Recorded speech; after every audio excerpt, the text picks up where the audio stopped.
네, 오늘은 세 번째 강의입니다. 이슬람 세계관 무엇인가? 오늘 함께 나누도록 하겠습니다. 오늘날 이 시대에 정말 이슬람의 이 힘이 대단하죠. 또 대한민국 안에서도 많은 무슬림 인구들이 유입이 되면서 이 무슬림의 영향력이 대단해지고 있습니다. 특별히 무슬림의 이 석유머니가 있잖아요. 오일머니, 경제적으로도 엮여 있고요. 경제적으로 엮이면서 당연히 이제 문화적으로도 엮이게 되고요. 그래서 이제 학교마다 무슬림 학생들도 많이, 유학생들도 많이 있고, 이제 그러면서 이제 학교마다 무슬림 기도처를 마련해 달라는 그런 목소리도 제기가 되고 있고, 그래서 이 이슬람의 문제가 아주 심각한 문제로 대두되고 있습니다. 그래서 이슬람 세계관이 무엇인가 오늘 한번 저와 함께 짧은 시간이지만 저와 함께 나눠보는 시간을 갖도록 하겠습니다. 일단 이슬람의 뜻은 복종이란 뜻입니다. 이슬람이란 뜻, 이게 복종이란 뜻이에요. 그러니까 여기서 먼저 우리가 이 이슬람적 세계관의 핵심이 뭔지를 알 수가 있겠죠. 복종입니다. 복종. 알라와 무슬림들 간의 관계는 주인과 노예의 관계예요. 주인과 종의 관계입니다. 물론 성경에서도 하나님과 우리 사이의 관계를 종의 관계로 설명하는 부분도 있죠. 그러나 성경과 이 코란 또는 이 기독교와 이슬람에 있어서 가장 핵심적인 차이는 성경에서도 이슬람에서도 알라와 백성의 관계, 하나님과 자녀의 관계를 주인과 종의 관계로 설명을 하지만 핵심적인 차이가 뭐냐면 이슬람에서는 알라와 백성의 관계를 오직 주인과 노예의 관계로만 설명하고 있다는 거예요. 다른 비유가 없습니다. 오직 주인과 노예. 그러나 성경은 주인과 종의 관계로 설명을 하지만 동시에 아버지와 아들의 관계로도 설명을 하고 목자와 양의 관계로도 설명을 하고, 그러니까 사실은 하나님과 인간의 관계를 설명하기 위한 다양한 비유 중에 하나로 사실은 주인과 종의 관계를 설명하죠. 그러나 이 이슬람에서는 단 하나의 관계만 존재합니다. 주인과 종의 관계, 주인과 노예 관계. 그래서 이슬람의 뜻은 복종이다. 복종. 사랑의 관계 뭐 이런 거 없습니다. 복종이에요. 그래서 무슬림, 그러니까 이슬람인, 무슬림의 뜻은 알라에게 복종하는 사람이에요. 이게 무슬림의 뜻입니다. 여기서 먼저 이제 일단 기본적으로 이슬람적 세계관의 본질과 핵심이 나타나죠. 자, 그렇다면 이슬람 종교는 언제부터 시작이 되었는가? 이슬람교의 기원은 바로 610년 무함마드에게 지브릴이라고 하는, 우리말로 하면 이제 가브리엘이죠. 이 가브리엘을 아랍어로 하면 지브릴입니다. 이 지브릴이라고, 발음도 어렵네. 지브릴이라고 하는 그 천사로부터 무함마드가 알라의 계시를 받습니다. 그리고 죽을 때까지 632년에 죽을 때까지 약 23년간 이 지브릴로부터 계시를 받게 되는데요. 610년에 처음으로 가브리엘이 무함마드에게 나타나 알라의 뜻을 계시합니다. 그렇게 되면서 이제 이슬람교의 시작이 일어나게 되죠. 그리고 그와 같은 계시된 내용을 무함마드를 따르는 추종자들이 기록을 하죠. 그 기록한 책이 쿠란입니다. 참고로 무함마드는 문맹이었다고 합니다. 이 이슬람 사람들이 무함마드가 문맹이었다는 사실을 매우 강조합니다. 그것이 사실인지 아닌지는 정확하게는 알 수는 없지만 이 무슬림들은 이 무함마드가 문맹이었다는 사실을 매우 자랑스럽게 여기고 매우 강조하는데, 문맹이라는 사실이 뭐가 자랑스러운가? 이것은 순수하게 알라로부터 계시를 받았다는 것을 방증하기 때문에 이들에겐 중요한 겁니다. 그래서 이 쿠란에 기록된 모든 내용들이라든지 이 무함마드의 이 모든 가르침들이 어떤 배움으로부터 온 것이 아닌 알라로부터 받은 계시에 의한, 순수한 계시에 의한 것이라는 것을 강조하기 위해서 이 무함마드가 문맹이었다라는 사실을 강조하죠. 그래서 거의 접신 수준이에요. 라는 수준입니다. 거의 말한 것을 그냥 받아 적은 거예요. 거의 접신 수준이에요.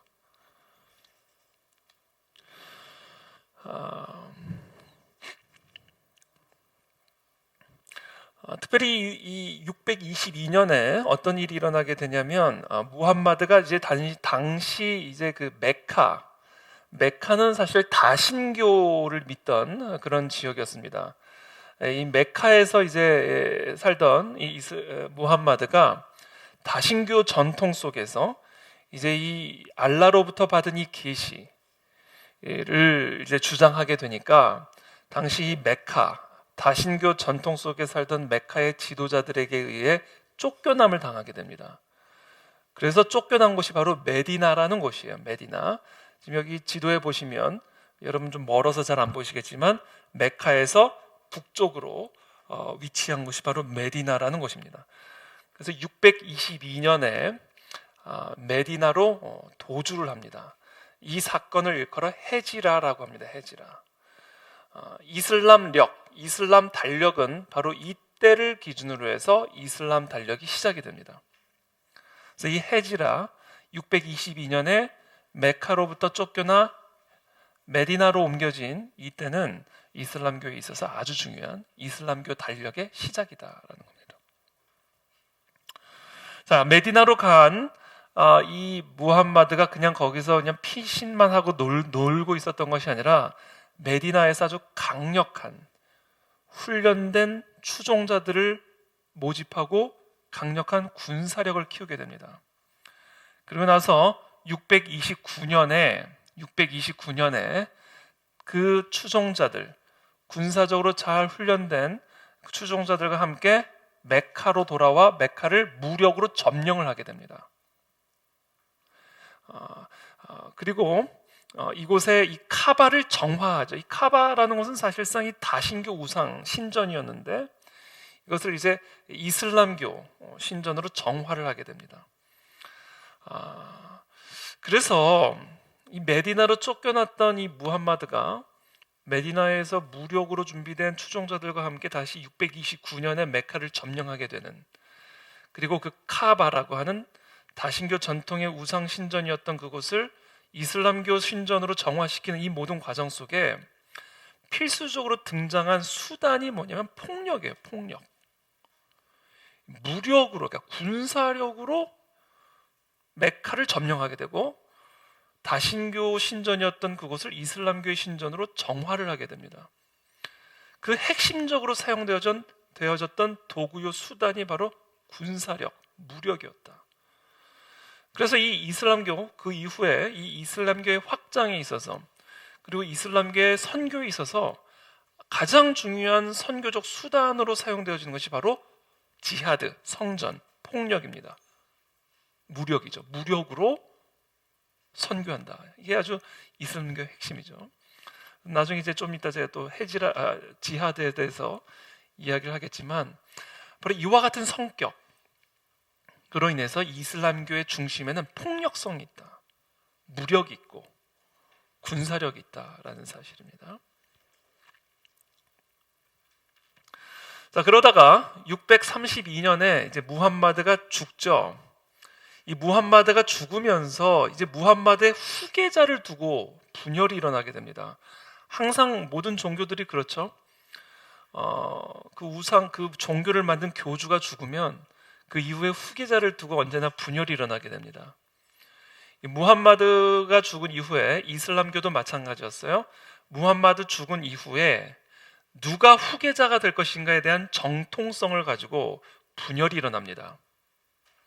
그 분열의 씨앗으로 말미암아 지금까지도 충돌을 하고 싸우고 있는 것이 결국은 뭐냐면 이 수니파와 시아파 간의 싸움이에요. 여러분도 뭐 뉴스를 통해서 많이 들어보셨을 거예요. 수니파와 시아파. 수니파 무장단체를 일컬어 IS라고 얘기합니다. 이슬라믹 스테이트. 이제 수니파 무장단체입니다. 이게 632년에 무함마드가 죽은 이후에 누가 후계자의 정통성을 가지고 있느냐를 두고 충돌을 하게 되는데, 한쪽에서는 무함마드의 혈통이 후계자가 되어야 된다 라고 해서 시아파.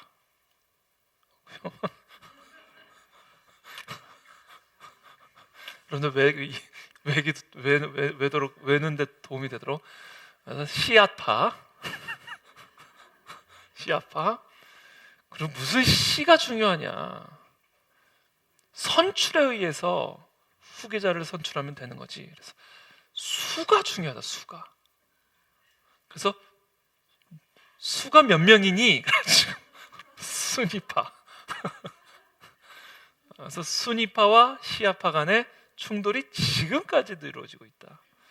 전 세계적으로 이 이슬람 세력에서 다수를 이루고 있는 파는 순위파입니다. 그리고 그 순위파의 대표적인 국가가 사우디아라비아고요. 그리고 시아파의 대표는 이제 이란이고요.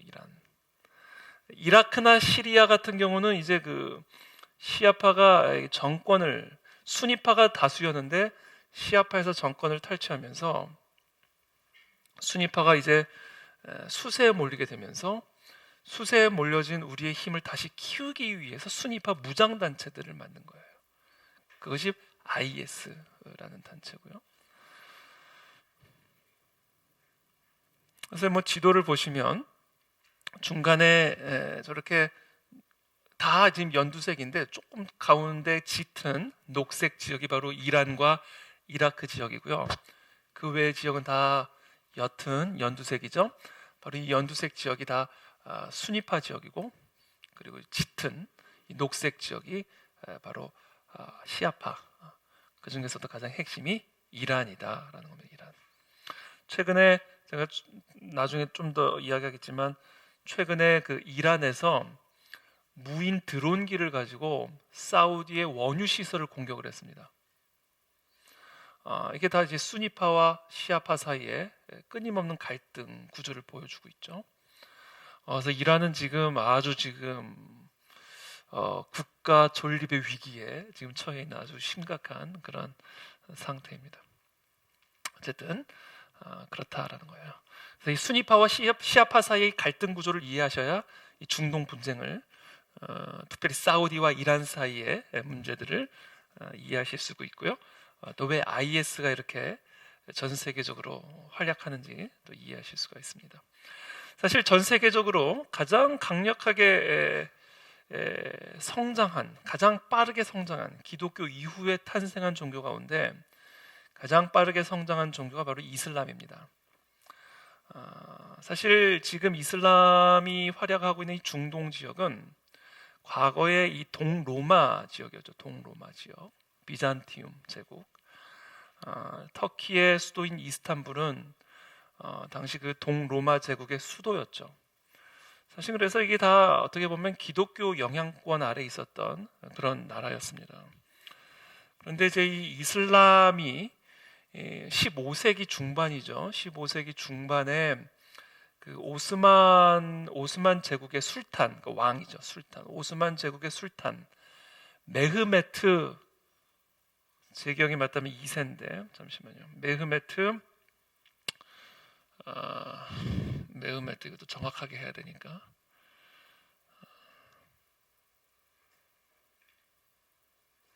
메흐메트 2세. 메흐메트 2세가 오스만 그 제국의 술탄이었던 메흐메트 2세가 15세기 중반에 삼켜버립니다. 이런 식으로 해서 사실은 과거의 이 동로마 제국 하에 상당한 기독교적 영향권 아래 있었던, 그리고 실제로 지금 중동 터키 지역 같은 경우는 다 지금 우리 사도 바울의 유적지가 다 있잖아요. 거기에. 그랬던 지역이었는데 이게 사실은 15세기 중반에 오스만 제국의 메흐메트 2세가 이 지역을 완전히 점령해 버리면서 그 지역이 완전히 이제 무슬림화 돼 버리는 그런 역사가, 아픈 역사가 일어나게 돼서 사실은 지금 그리스나 터키를 보면 너무 마음이 아파요. 사실은 너무 마음이 아픕니다. 정말 이 초대교회의 가장 핵심적인 역사지, 그리고 이 사도 바울이 가장 활약을 했던 그런 역사 유적지들이 지금 다 이 무슬림 지역이 된 것을 보면 참 가슴이 아프죠. 그만큼 강력한 군사력을 가지고 이 중동 지역, 과거에 이제 동로마 지역이었던 이 중동 지역을 삼켜버립니다. 근데 이들이 이 지역을 삼켜갈 때 썼던 정책 중에 하나가 뭐냐면 딘미라고 하는 정책이에요. 딘미. 이 딘미라고 하는 것은 결국은 2등 국민을 의미합니다. 2등 국민.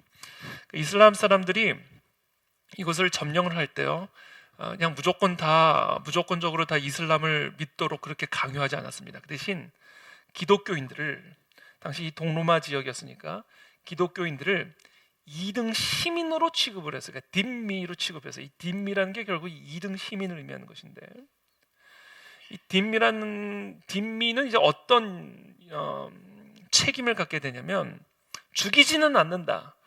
그리고 너희의 종교를 인정도 한다. 그러나 무슬림들의 주권과 이 무슬림들의 이 주권의 무조건적인 인정과 복종을 요구하게 되는 겁니다. 그러니까 오케이, 너희 종교 생활해. 너의 생명과 재산도 내가 안전하게 보정해 줄게. 그러나 무슬림의 주권을 무조건적으로 인정하고 무조건 정치적으로 복종해야만 해라는 것, 첫 번째 요구했고요. 두 번째는 전쟁이 일어날 때 무조건적으로 무슬림을 지원해야 돼. 인두세와 토지세를 내야 돼. 마지막으로 네 번째, 무슬림의 여행자들을 매년 3일간 환대해야 돼. 이와 같은 조건을 제시합니다. 그래서 그 땅에서 신앙생활을 하되, 기독교인들이 종교생활, 교회생활을 할 수는 있지만 다음과 같은 네 가지 책임을 반드시 행해야만 했다라는 거예요. 그렇게 함으로써 그 지역을 점령해 갔다는 거예요. 그래서 지금도 이집트의 콥트 교회, 시리아의 이 동방교회가 여전히 있을 수 있었던 이유도 이 딘미와 같은 정책을 통해서 그들의 종교 생활을 유지시켜주고 그들의 생명과 안전을 보장해주되, 이 딘미 2등 시민으로서 그들에게 요구되어지는 이와 같은 책임을 요구함으로써 사실상 이슬람화, 장기적으로 이슬람화시키는 그런 정책들을 펼치게 됐죠. 그래서 결국은 이 동로마 제국, 과거의 비잔티움 제국 하에서 기독교 지역이었던 이 땅이 결국은 이제 완전히 무슬림화 돼버리게 되는데, 가장 그것을 대표적으로 보여주는 뼈아픈, 가슴 아픈 건물이 바로 이 성이 아니라 성 소피아 교회입니다. 이 성 소피아 교회가 이스탄불에 있죠. 이스탄불. 근데 이게 이제 아까도 얘기했지만 무슬림화 되면서 이 성 소피아 교회를 모스크로 바꿔버리죠. 과거의 교회로 하나님을 예배했던, 예수님을 예배했던 이 교회를 이제 모스크로 변화시키면서 이렇게 이 내부를 완전히 변화시켜놨습니다. 이런 것들을 보면 참 가슴이 아프죠. 근데 이런 일들이 지금 서구 유럽에서 일어나고 있습니다. 영국, 독일, 과거에 찬란한 기독교적 유산을 가지고 있었던 그런 영국과 같은 서유럽 국가가 강력한 무슬림의 영향력으로 인해서 교회가 모스크로 변화되어지고 이런 일들이 지금 일어나고 있는 상황이죠. 그래서 저는 나중에 우리 윌버포스 유스 아카데미, 이제 우리 고등학생들 윌버포스 유스 아카데미를 하면 꼭 한번 영국을 한번 다 같이 데리고 한번 다녀오고 싶어요.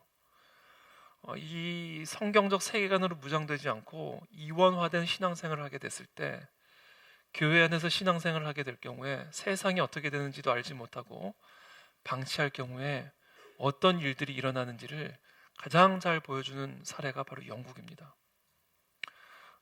동성애가 합법화되고 말할 수 없는 그런 지금 처참한 지경에 이르게 된 이 영국 상태를 바라보면서 사실 우리가 반면교사로 삼아야죠.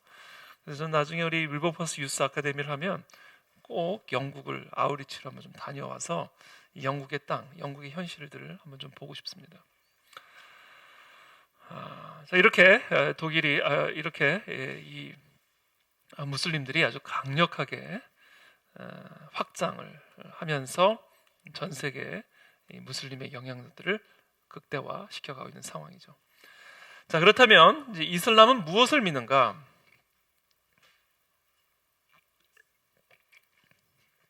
자, 이슬람 사람들은 무엇을 믿는가? 이 무슬림들은 무엇을 믿는가? 무슬림은 어떤 세계관을 가지고 있는가?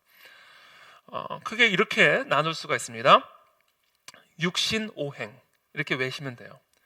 6개의 믿음과 5가지 행위, 이것이 이슬람 신앙, 무슬림의 핵심 골격입니다. 무슬림이라면 무조건 다 6가지를 믿어야 하고요. 다섯 가지를 무조건 행해야 합니다. 그래서 무슬림은 누구인가? 바로 육신 오행하는 사람이다. 육신, 첫 번째 알라에 대한 믿음, 두 번째 천사에 대한 믿음, 경전에 대한 믿음, 선지자에 대한 믿음, 마지막 날에 대한 믿음, 운명에 대한 믿음. 운명론이에요. 성경은 예정론이죠. 이슬람은 운명론이에요. 바꿀 수가 없어요. 예정론과 운명론은 기본적으로 다릅니다. 그건 제가 조금 이따 설명을 드릴게요. 자, 이 육신이 바로 이 이슬람의 세계관을 형성합니다. 그리고 이 세계관을 기초로 해서 다음에 다섯 가지 행위를 해야만 하는데, 첫 번째 샤하다를 해야 되고요, 살라트를 해야 되고요, 자카트를 해야 되고요, 사움을 해야 되고요, 하지를 해야 됩니다. 정확하게 이해하셨죠? 이 다섯 가지를 해야 됩니다. 이게 뭔지는 제가 좀 이따 설명을 해드릴게요. 바로 이게 육신 오행, 무슬림들이 반드시 믿고 반드시 행해야 되는 육신 오행입니다. 이것이 이슬람 세계관을 형성하는 것이죠.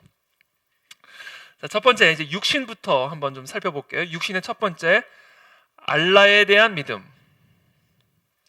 알라에 대한 믿음입니다.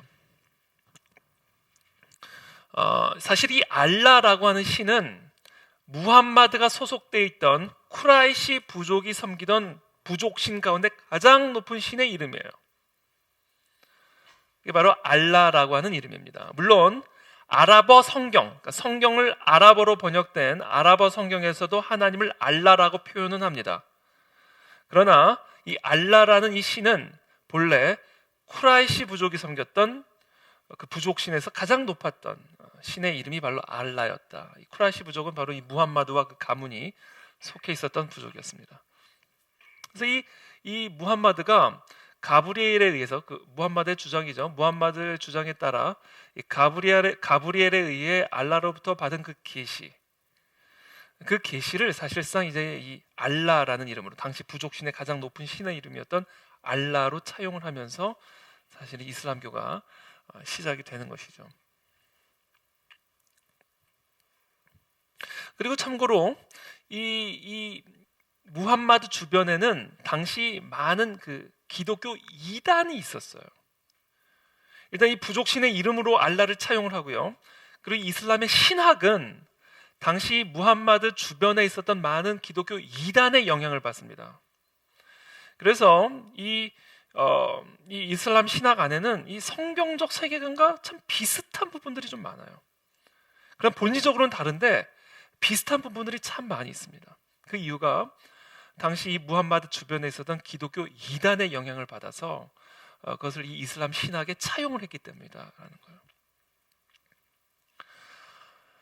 자, 이 알라에 대한 믿음입니다. 알라 이외에 어떤 신도 존재하지 않으며 10계명 1계명과 너무 비슷하잖아요. 사실 똑같죠. 나 외에 다른 신을 두지 말라. 그러면서 무함마드는 알라의 사도다. 이거를요 반드시 기도할 때마다 고백을 해야 되고요, 죽기 직전에 반드시 고백해야 되는 마지막 기도입니다. 라일렐라 알라 무함마드 라수말라. 이거를 반드시 기도할 때마다 하루에 5번씩 기도해야 되거든요. 그 기도할 때마다 라일렐라 알라 무함마드 라수말라. 알라 이외에 어떤 신도 존재하지 않으며 무함마드는 알라의 사도다라고 신앙 고백을 해야만 한다라는 거예요. 제가 아까도 잠깐 이야기했지만 유대교와 기독교의 유일신 사상에 큰 영향을 받았습니다. 그래서 알라 이외에 어떤 신도 존재하지 않고 오직 무함마드는 알라의 유일한 사도임을 강조하는 이 유일신 사상, 이게 성경적 세계관과 공통된 특징이죠. 유일신 사상. 아까도 제가 말씀드렸지만 비슷한 신학 구조를 갖고 있어요. 꾸란에 사용된 단어의 18% 정도가 아랍어 성경의 어형을 지니고 있습니다. 아랍어 성경의 어형을 그대로 차용을 했어요. 쿠란에 사용된 단어가. 그리고 쿠란에 사용된 단어 가운데 4분의 3은 신약 성경에서도 동일하게 사용되었던 단어입니다. 아까도 제가 말씀드렸잖아요. 알라도 동일하게 아랍어 성경에서 사용되고 있다고. 이처럼 유대교와 기독교의 유일신 사상에 영향을 받아서 알라에 대한 절대적인 믿음, 이것이 첫 번째 이슬람적 세계관의 제1계명이고 육신의 첫 번째 개념입니다. 여호와와 알라에는 7가지 공통점이 있습니다. 비슷한 점이 많이 있어요. 첫 번째, 하나님은 한 분이시다. 신명기 6장 4절에서도 말씀하고 꾸란 4장 171절에서도 말을 합니다. 하나님은 창조주이시다. 이슬람에서도 알라가 온 천지 만물을 창조한 창조주라고 믿습니다. 하나님은 선지자와 사도를 통해 그의 뜻을 드러내신다. 그렇죠? 선지자와 사도, 구약의 선지자들을 통해서 또 신약에서 사도들을 통해서 하나님의 뜻이 계시되었고 선지자와 사도의 가르침을 토대로 교회가 세워졌죠. 그런데 이 이슬람에서도 동일하게 하나님은 선지자와 사도를 통해서 그의 뜻을 드러내시고 최후의 마지막 계시자가 무함마드라고 이야기를 합니다. 그리고 그 전에 예컨대 예수도 이 사도들 중에 하나라고 이야기합니다. 선지자들 중에 하나라고 얘기를 하고요. 아브라함도 모세도 이 선지자들 중에 하나라고 이야기를 해요. 그러나 최종적으로 나온 무함마드만이 최후의 최종적인 유일한 계시자이고 그리고 무함마드의 가르침과 그 이전에 아브라함이나 모세나 예수가 가르쳤던 가르침들이 충돌할 경우에는 무함마드의 가르침이 옳다 이렇게 이야기를 합니다. 하나님은 자비하시다. 하나님을 예배해야 한다. 하나님은 역사를 주관하신다. 또 우리는 하나님께 기도할 수 있다. 이와 같은 7가지 공통점을 지니고 있습니다. 그러나 여호와와 알라의 기본적인 차이점이 있는데요. 가장 중요한 차이점은 뭐냐면 알라는 창조물에게 속한 모든 상태를 초월해요. 그러니까 알라는 모든 상태를 초월해 있어요. 초월해 있단 말이죠. 이 상태를 왜 그토록 강조하냐면 이 알라가 창조한 피조물과 완전히 초월해 있기 때문에 알라가 창조한 이 피조물로부터 초월해 있기 때문에 알라는 육체적일 수 없고 시간과 공간의 제한을 받을 수 없다라는 것을 매우 강조합니다. 이것을 매우 강조하는 이유는 예수 그리스도의 성육신을 부정하기 위한 것이다라는 거예요. 바로 이와 같은 알라에 대한 믿음, 알라가 창조한 피조물로부터 완벽하게 초월한 상태에 있고 그래서 알라는 절대적으로 육체적일 수 없고 시공의 제한을 받을 수도 없다라고 이야기를 해요. 이와 같은 것을 근거로 해서 예수 그리스도는 절대로 신일 수가 없다. 예수 그리스도의 성육신을 부정하게 되는 것이죠. 쿠란 112장에 이런 이야기가 있습니다. 알라는 단 한 분이시고 한 분이다. 오직 한 분이다. 한 분. 알라는 영원하시며 낳지도 않고 태어나지도 아니했나니 알라와 대등한 자가 세상에 없도다. 그러니까 예수 그리스도의 성육신을 정확하게 부정하고 있는 교리가 바로 이슬람의 교리다라는 겁니다. 자, 이와 같은 가르침은 삼위일체를 부정합니다. 그래서 기본적으로 여호와와 알라 사이의 공통점도 있지만 기본적으로 예수 그리스도의 성육신을 부정하고요. 특별히 그래서 삼위일체를 부정합니다. 쿠란 5장 73절에서 이렇게 이야기를 합니다. 알라는 셋 중에 하나라 말하는 그들은 분명 불신자이라. 그러니까 알라를 셋 중에 하나라 말하는 그들은 분명히 불신자다. 알라 한 분 외에는 신이 없거늘 만일 그들이 말한 것을 단념치 않는다면 그들 불신자들에게는 고통스러운 벌이 가해지리라. 여러분, 그 C.S. 루이스가 쓴 그 스크루테이프의 편지 있죠. 그 편지는요, 마귀 삼촌이 쓴 책이에요. 자기 마귀 조카를 위해서. 그래서 그 얘기를 읽다 보면 뭐 헛갈릴 때가 있어요. 좀 읽기가 힘들어요. 너무 사랑스럽게 자기 조카에게 이렇게 해야 된다, 저렇게 해야 된다, 우리 원수들에게 이렇게 해야 된다, 저렇게 해야 된다 해서 헛갈릴 때가 있습니다. 여러분, 이 쿠란을 읽을 때 약간 그렇게 헛갈려요. 지금 알라는 지금 완전 이게 마귀를 따르는 자들에게 하는 이야기예요. 지금 이렇게 얘기하는 거죠. 알라는 셋 중에 하나라 말하는 그들은 분명 불신자이라 알라 한 분 외에는 신이 없거늘 만약 그들이 말한 것을 단념치 않는다면 그들 불신자들인 고통스러운 벌이 더하지. 아주 삼위일체를 정면으로 부정하는 거죠. 그러니까 기본적으로 이 무슬림적 세계관에서, 이슬람적 세계관에서는 신은 단 하나인데 신을 셋이라고 이야기하는 것은 이것은 거짓이다. 이게 지금 이 이야기입니다. 신은, 알라는 하나인데 셋이라고 말하는 것은 거짓이다. 그리고 이 셋 중에 하나인 예수 그리스도가 신이라고 하는 것은 있을 수 없는 일이다. 왜? 알라는 모든 피조물을 초월해 있고 육신의 옷을 입을 수도 없기 때문에 예수 그리스도를 신이라, 하나님의 아들이라, 삼위일체라고 이야기하는 이 모든 가르침은 다 거짓이다라고 이 쿠란은 이야기를 하고 있는 거죠. 그러니까 정면으로 성경을 부정하고 있는 겁니다. 알라와 인간의 관계는 주인과 노예 관계, 제가 아까도 말씀드렸죠. 이슬람이란 뜻 자체가 복종이고 무슬림이란 뜻 자체가 복종하는 자다. 알라와 인간의 관계는 주인과 노예 관계, that's it, 그것뿐이다라는 거예요.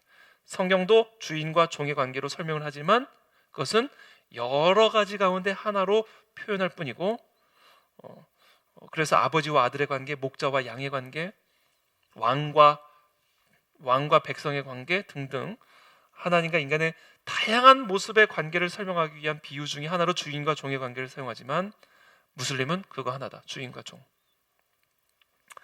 그래서 쿠란 19장 93절에 천지의 모든 것이 종으로서 알라께로 오기 때문이라 이야기를 하죠.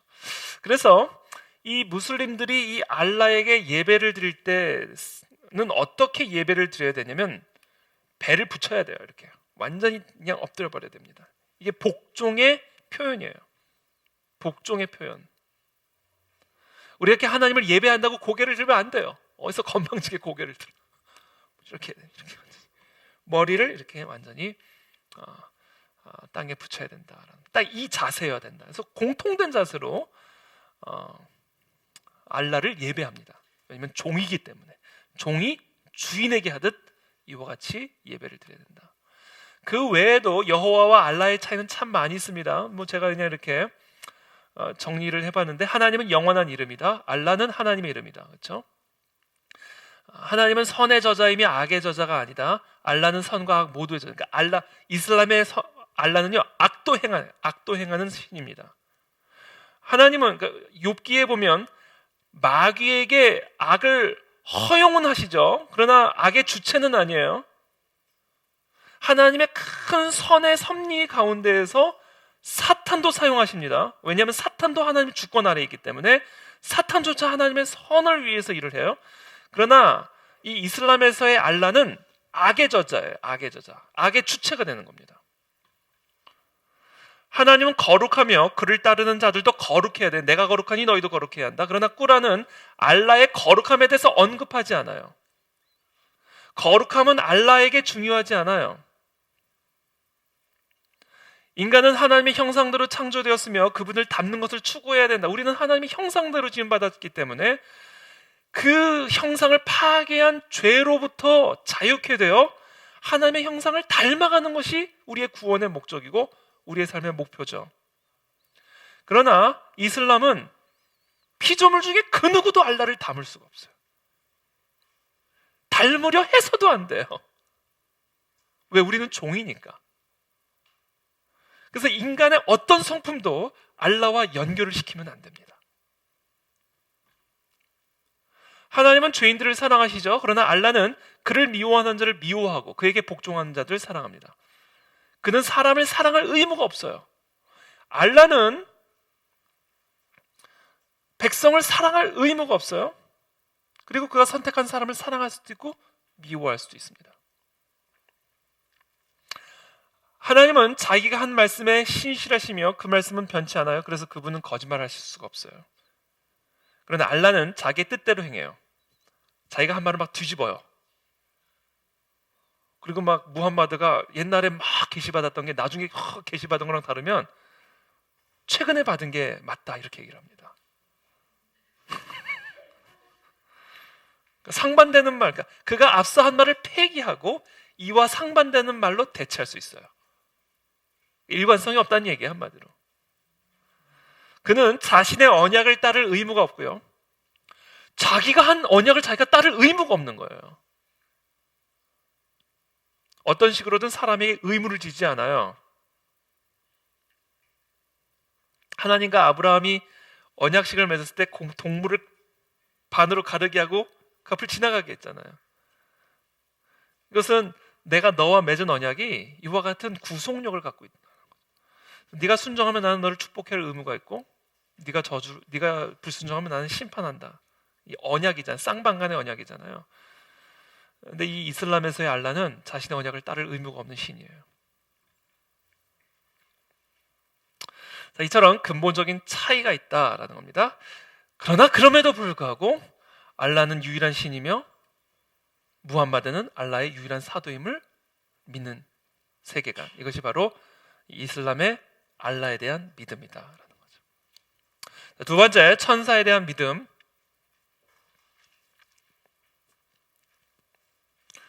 이 천사가 크게 5종류의 천사가 있습니다. 지브릴, 아까 얘기한 가브리엘의 아랍어 발음이 지브릴이에요. 무함마드와 선지자들에게 알라의 뜻을 계시한 전달자입니다. 전달자. 이게 지브릴이고, 두 번째 말리크, 지옥을 지키는 천사장이 있고요. 이스라필, 심판의 날에 심판을 알리는 천사고요. 아즈라일, 죽음을 담당하는 천사장이 있고요.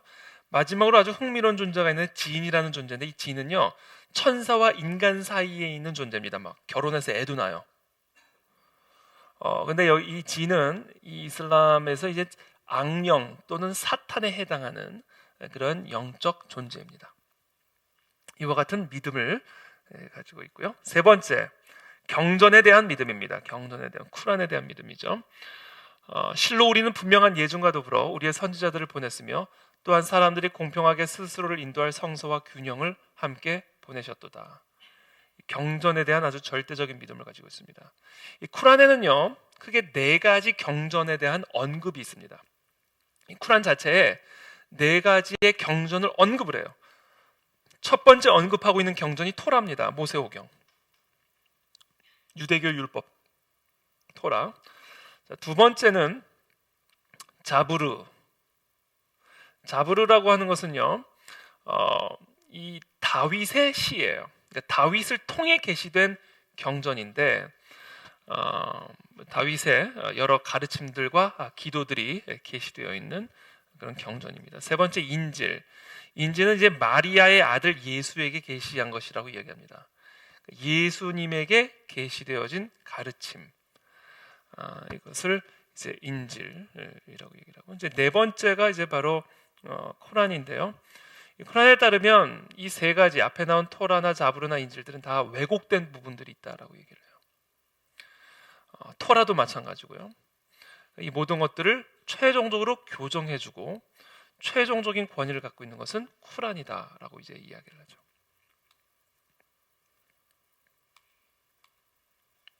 이 쿠란이라는 책은 610년부터 632년까지 무함마드가 천사 지브리를 통해서 알라에게 직접 계시받은 것을 추종자들이 기록한 책이고요.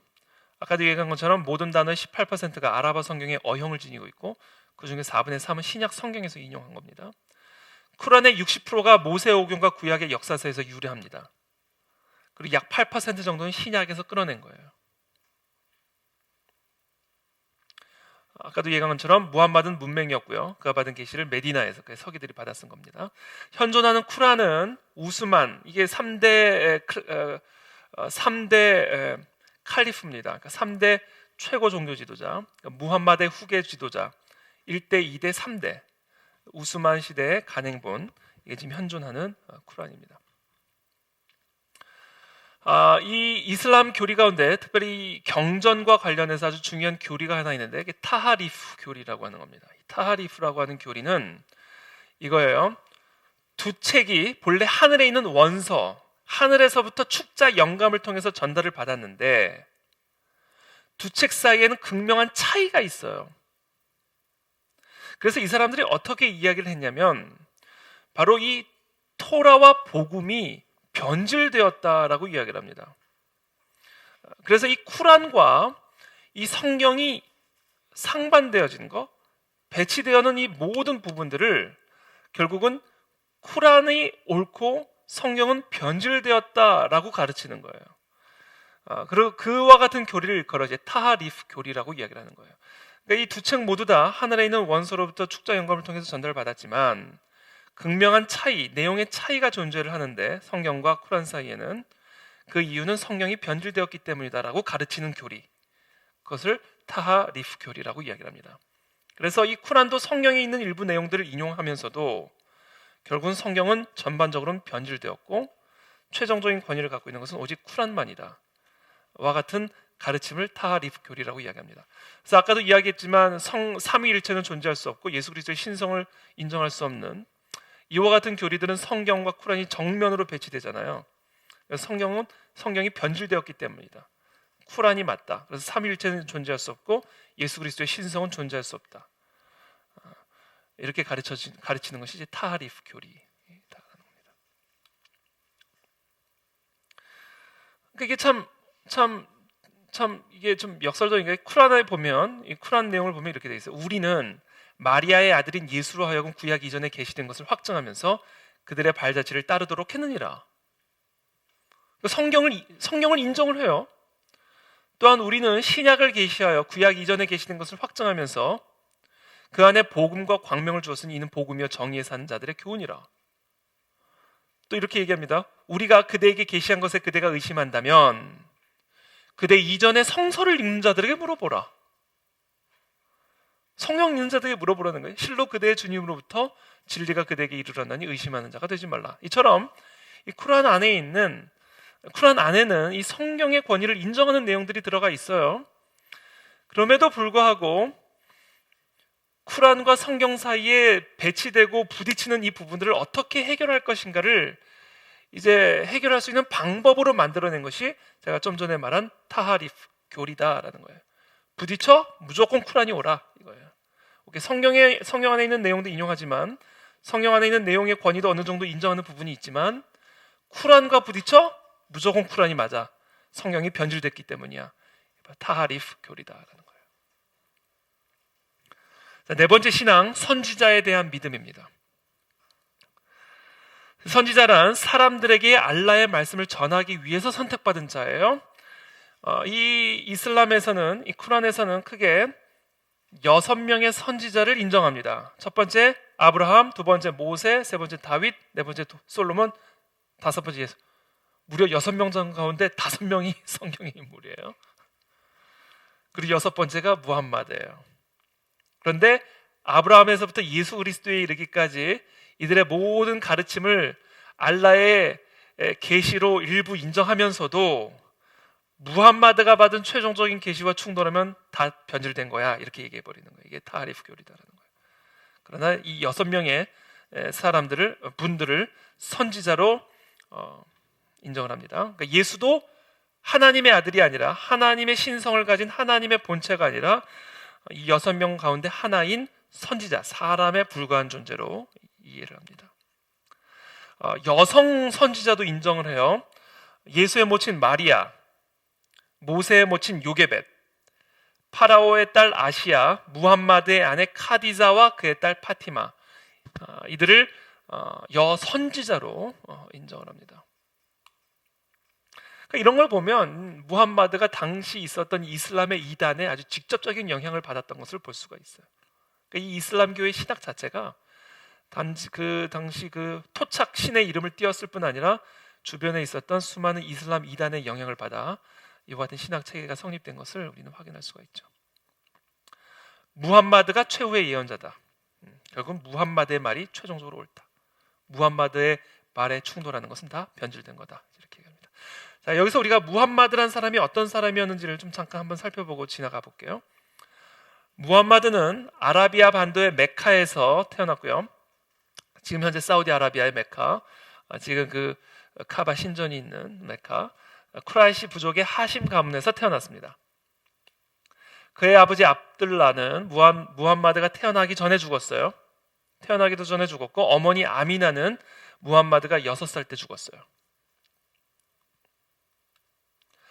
그래서 삼촌 아부 탈립 밑에서 성장하게 되는데 이 아부 탈립 삼촌은 매우 가난한 그런 사람이었어요. 그래서 이 가난한 삼촌의 집안일을 돌보면서 목동으로 살아가게 되죠. 그러니까 이 무함마드는 사실상 고아였어요. 고아.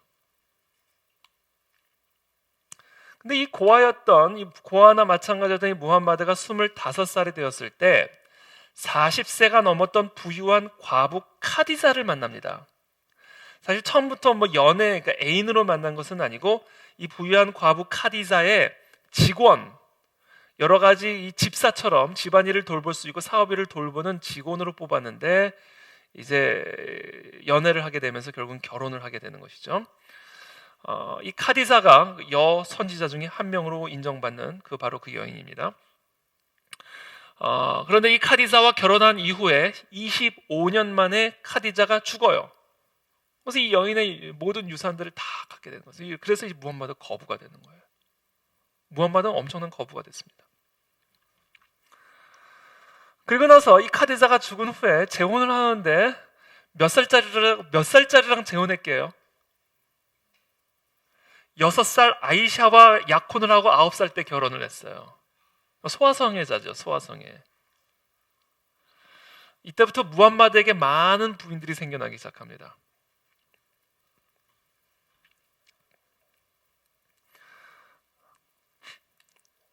이 아이샤, 이 두 번째 부인, 9살에 결혼한 이 아이샤의 증언에 의하면 무함마드는 여자와 향수 그리고 음식 이 세 가지를 가장 좋아했다고 합니다.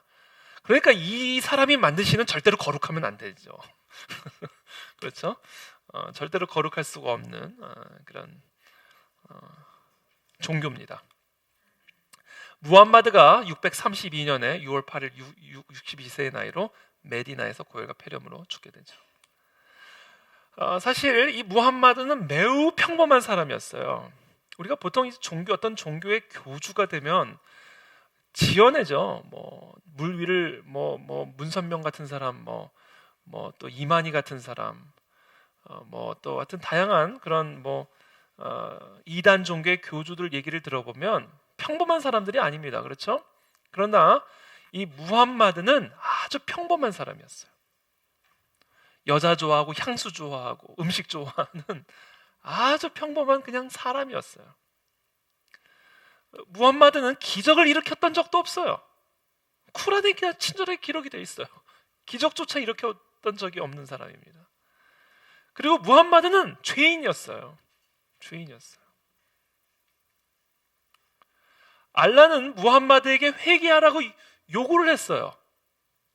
그리고 그도 용서를 구했어요. 이게 무함마드와 알라의 관계예요. 무함마드는 알라의 선지자로 부름받았지만 죄인이었고 평범한 인간에 불과했고요. 알라는 무함마드에게 회개를 요구했고 또 무함마드는 알라에게 용서를 구했죠. 근데 이 꾸란의 내용과는 너무나 다르게 이슬람에서 무함마드의 위상은 거의 예수님을 능가하는 수준입니다. 그래서 이 무함마드가 가브리엘을 통해서 계시받았다고 하는 그 내용을 기록한 쿠란과 더불어 제2경전으로 추앙받는 것이 바로 이 무함마드의 언행록이에요. 언행록. 무함마드가 말하고 행동한 것을 기록한 이 언행록이 제2의 경전인데 그 언행록을 뭐라고 이야기를 하냐면 하디스라고 부릅니다.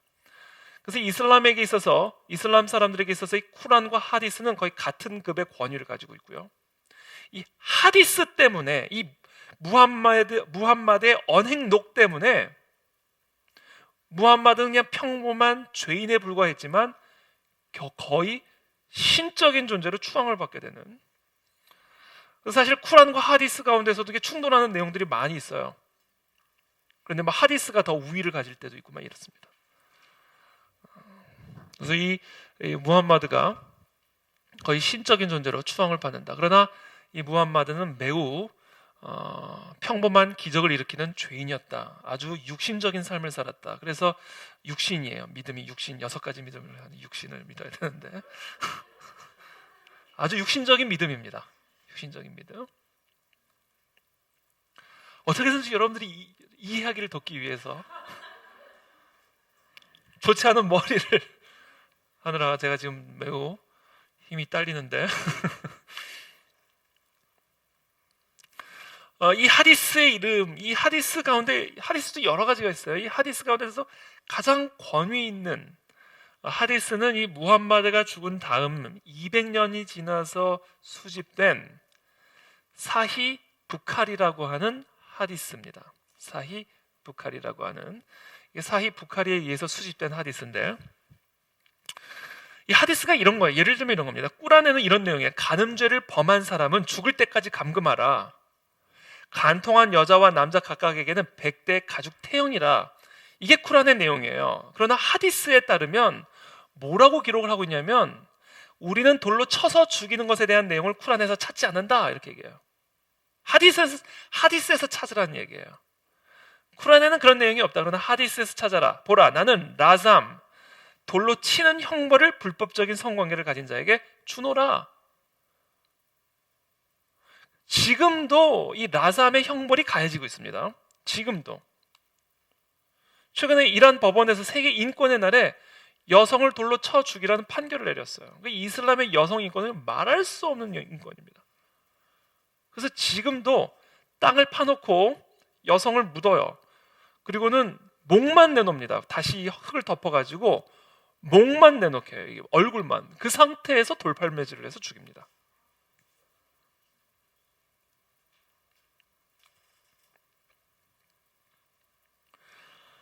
다섯 번째, 마지막 날에 대한 믿음. 이 이슬람 세계관에 따르면 죽으면 부활이 있기까지 무덤의 세계가 있어요. 죽은 다음에 부활이 있기까지 무덤의 세계가 있어요. 그걸 바르자크라고 얘기합니다. 바르자크. 여기서 보면 a world between two lives. 그렇죠? 이 죽으면 부활이 있기까지 이생과 부활 사이에 무덤의 세계를 바르자크라고 이야기를 하는데, 이 바르자크라는 것은 부활하기 전까지 상태를 이야기합니다. 하디스에 따르면, 이건 하디스에 따른 이야기예요. 하디스에 의하면 인간이 죽으면 두 명의 천사가 나타나서 질문을 합니다. 세 종류의 질문을 던지죠. 첫 번째 어떤 질문을 던지냐면, 너 종교가 뭐냐? 우리가 다 죽으면, 이 하디스에 따르면 우리가 다 죽으면 천사가 나타나서 질문하면, 너 종교가 뭐냐? 이슬람교입니다 라고 대답을 하면 두 번째 질문을 던집니다. 그렇다면 너는 무함마드는 누구냐? 너에게 있어서 무함마드는 누구냐? 무함마드는 알라의 유일한 사도이며 선지자입니다 라고 이야기를 하면 세 번째, 그렇다면 너에게 보내진 경전에 대해서 말해보라. 나는 쿠란을 읽고 쿠란을 믿습니다 라고 대답을 하면 천국으로 올라가는 거예요. 바로 이것이 죽은 다음에 두 천사가 나타나서 던지게 될 질문이다라는 겁니다. 자, 천국. 이 무슬림들이 결국은 올라가게 될, 이슬람 종교를 믿고 알라를 믿고 코란을 믿음으로 결국 천국에 올라가게 되는데, 그 천국이 뭐냐면 자나예요. 자나. 이슬람의 천국의 이름이 자나입니다. 자나. 이 자나는 이 알라를 믿었던 이슬람 교도인들을 위해 준비된 곳으로 이들은 믿습니다. 특별히 이들의 믿음에 따르면 이 천국 자나에는 100개의 단계가 있어요. 이 그림에도 보면 계단이 있죠. 계단. 물론 이것은 지금 이 땅에서 천국으로 올라가는 계단을 의미하지만 천국 안에도 단계가 있어요. 100개의 단계가 있습니다. 이 알라에 대한 믿음과 복종의 정도에 따라 이슬람 교도들이 천국에서 사는 곳이 달라져 버려요. 100단계가 있단 말이에요. 100단계. 그러나 천국에서 가장 낮은 단계의 축복을 받았다 할지라도 이 세상의 왕들이 사는, 예컨대 영국의 버킹엄궁에서 사는 그 왕들보다 더 10배나 더 화려하고 더 높은 그런 축복을 받게 되는 곳이 바로 이 자나입니다. 그러니까 100번째 단계에 있는 곳은 얼마나 좋겠어요. 아무리 천국에서 낮은 단계도 이 땅의 왕국보다 10배가 더 좋으니 이 자나의 100번째 단계는 얼마나 좋겠습니까? 특별히 최후의 심판 때, 아까 그 두 명의 천사가 나타난다고 얘기를 했는데, 이 최후의 심판 때 이 두 천사가 나타나는데, 천사 이름이 라킵, 하나의 천사는 라킵이고 하나는 아티드란 천사예요. 이 라킵이라고 하는 천사는요, 죽은 그 사람 오른편 쪽에 있고요, 또 아티드라고 하는 천사는 왼쪽 편에 있어요. 이 라킵이라는 천사는요, 태어나는 순간부터 그 사람의 오른쪽 편에서 뭐를 기록하는 천사냐면 그 사람이 행한 착한 일들을 기록하는 천사입니다. 이게 라킵이에요. 그리고 왼쪽 편의 이 아티드 천사는 태어난 순간부터 이 왼쪽 편의 어깨에서 이 사람이 살아가면서 행한 악행들을 기록하는 천사입니다. 그래서 라킵 천사와 아키드 천사의 기록에 따라 결국 천국 안에서 결국은 심판을 받게 되는데, 이렇게 얘기합니다. 알라는 심판의 날 공정한 저울을 준비하나니 어느 누구도 불공평한 대우를 받지 않도록 함이라. 비록 겨자씨만한 무게일지라도 그분은 그것을 드러내 계산하리니 계산은 알라만으로 충분하니라. 그러니까 알라는 매우 계산적이에요. 아주 계산적이어서 겨자씨만한 무게일지라도 그것을 분별해내어서 라킵 천사와 아티드 천사의 기록에 따라 최후의 판결을 내릴 것이다 라고 이야기를 합니다. 여기서 한 가지 성경적 세계관과 본질적으로 다른 차이가 있는데 뭐냐면, 이 최후의 심판대 앞에서 중보자가 없어요. 이슬람은 자기가 행한 일에 대하여 자기가 책임을 져야 할 뿐이에요. 이것이 이 성경적 구원론과 본질적인 차이입니다. 우리에게는 중보자가 있죠. 그래서 우리의 행위를 통해서 구원을 받는 것이 아니라 예수 그리스도의 보혈의 은혜로, 속죄의 은혜로 우리가 구원을 받게 되는 것이죠. 그러나 이 이슬람에서는 겨자씨만한 한 무게라 할지라도 아주 치밀하게 섬세하게 계산하는 알라, 그리고 그것에 따라 심판하는 알라, 그리고 천국에서 그 심판에 따른 100단계의 단계가 나누어져 있는 그러한 천국, 이것이 바로 이슬람교다라는 겁니다. 자, 여섯 번째, 운명에 대한 믿음이에요. 그러니까 여러분 이 이슬람교를 이렇게 가만히 보면요, 그래서 이 성경하고 참 비슷해요. 그러나 핵심적인 본질적인 차이가 있습니다. 자, 여섯 번째 믿음, 운명에 대한 믿음입니다. 실로 알라는 모든 것을 아시는 분이라. 운명론이에요. 운명론적입니다. 이 무슬림은, 이슬람은. 이슬람적 세계관은 매우 운명론적인 세계관이에요. 운명론이란 지금 무슨 일이 벌어지고 있으며 내일 어떤 일이 발생할 것인지 알라가 모두 알고 있다는 것. 그러니까 이미 다 정해져 있다라는 겁니다. 운명론적으로 다 정해져 있다는 거예요. 그리고 알라는 다 알고 있다는 겁니다. 인간의 상황과 언행의 모든 것, 생명의 기간과 운명도 알라가 모두 다 알고 있다는 것을 믿는 것. 모든 것이 알라의 의지에 의하여 미리 정해지고 무슬림은 그것에 절대 복종해야 하는 것. 운명론이에요. 운명론. 그래서 이미 다 결정되어졌기 때문에 죄를 지어도 다 운명론, 심판을 받아도 다 운명론, 다 운명론적으로 받아들여 버립니다. 그리고 우리는 그 운명에 다 복종해야만 하는 겁니다. 그러나 성경적 세계관은 운명론이 아니에요. 비슷한 것처럼 보이지만 본질적으로 다릅니다. 운명론이 아니라 무슨 론? 예정론을 이야기를 하죠. 예정론. 칼빈주의는 예정론을 이야기합니다. 근데 이 예정론은 어떤 면에서 본질적인 차이가 있냐면, 인간의 행위와 하나님의 주권적 섭리가 조화를 이룹니다.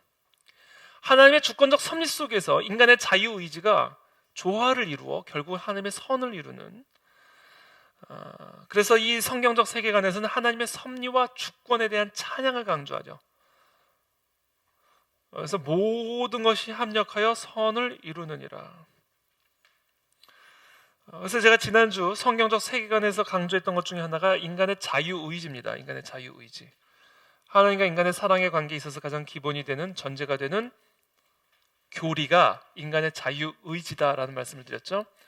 왜냐하면 자유가 전제되지 않는 사랑의 관계는 존재할 수 없기 때문에, 자유가 전제하지 않는 사랑은 사랑이 아니라 폭력이고 노예이기 때문에, 로봇이기 때문에, 그래서 이 성경적 세계관에서는 인간의 자유의지, 그래서 하나님께서는 인간에게 자유의지를 부여함으로써 인간이 하나님을 떠날 수 있는, 하나님을 거역할 수 있는 잠재력까지도 인정한 겁니다. 그러니까 하나님은 인간이 하나님을 떠날 수 있는 그 위험을 감수하면서 자유의지를 인정해 주신 것이죠.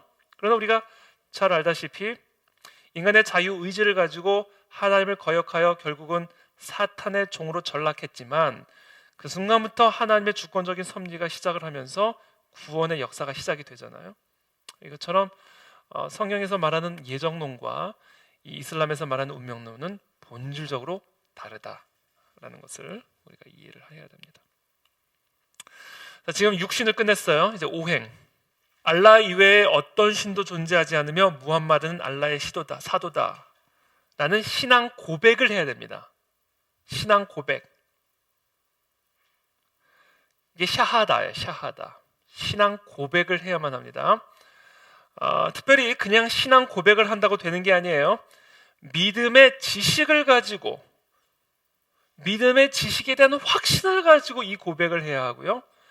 동시에 알라 이외에는 어떠한 경배받을 수 있는 대상도 없다라는 분명한 확신을 가지고 이 고백을 해야 됩니다. 특별히 알라와 대등하게 두고 경배하는 행위를 쉬르크라고 이야기를 하는데, 쉬르크는 여기 영어로도 표현이 됐지만 unforgivable sin이에요. 용서를 받을 수 없는 죄입니다. 이 죄는. 예컨대 알라와 예수 그리스도를 대등하게 두고 경배한다, 예수 그리스도를 신으로 모신다, 하나님의 아들이라고 고백을 한다, 이것은 알라와 예수 그리스도를 대등하게 두고 경배하는 행위이기 때문에 이것은 시르크의 죄에 해당하게 되고요.